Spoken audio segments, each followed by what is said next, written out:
before believing everything you hear. The Brazilian Supreme Court minister, Alexandre de Moraes, started a dictatorship and is forcing the population to accept Lula da Silva as president. Lula da Silva is a criminal politician, convicted for 12 years, who was released after only 580 days, and now holds the presidency through fraud in the elections.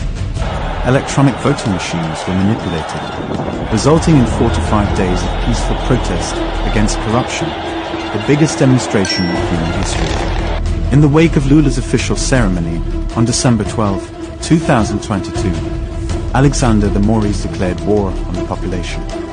In fact, the dictator minister aligned with organized crime has ordered the arrest of all indigenous people criticizing his abuse of power. 7 indigenous tribes in Brazil claimed their voting machines returned 0 votes to their candidates, and they are being arrested for questioning these counts. It's so absurd that it's nearly impossible to believe this is Brazil rather than Venezuela or China. But the dictatorship being implemented is exactly the same. In the meantime, Alexandre de Moraes is protected by a kind of Gestapo police, the same strategy as Hitler. But on the streets, a fake war is being stoked by infiltrators from the extreme left. They terrorize non-violent protesters and local homeowners. Exactly the same method was used in the Capitol case in the USA. It's a premeditated action by the extreme left-wing Black Bloc and criminal supporters of Lula da Silva, the leader of the gang. Extreme left-wing terrorists burn cars and intimidate people who criticize or film their actions. They carry tools and gasoline inside their bags and wear masks to hide their faces.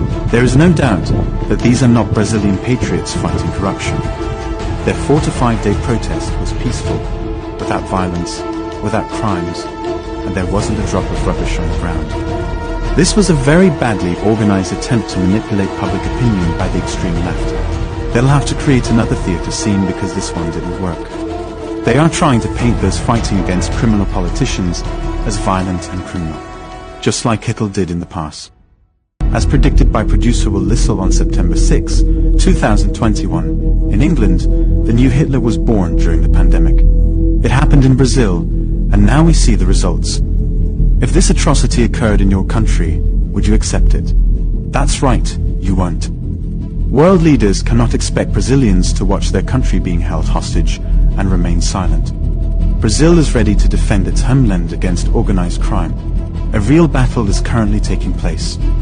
It is the first time in the history of humanity that a country has been able to continue a campaign against corruption and organized crime for 4 to 5 consecutive days. Brazilians are changing the course of history worldwide.